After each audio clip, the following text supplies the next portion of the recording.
అందరికీ నమస్కారం. గురువులు దూరవేటి గారి జానపద గేయ రచనకు గానం మీ ప్రకాష్. రంగమ్మో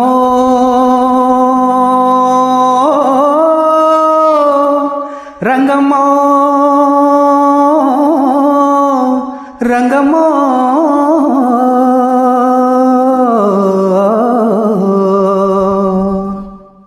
మొక్కజొన్న చేనులోన సక్కనైన మంచెలోన, మొక్కజొన్న చేనులోన సక్కనైన మంచెలోన సుక్కలన్నీ చూస్తుండగా ఒకటిగా కూసోని ఊసులాడుకున్న రోజులే మాయ రంగమ్మా, ఊసులాడుకున్న రోజులే మాయ రంగమ్మా.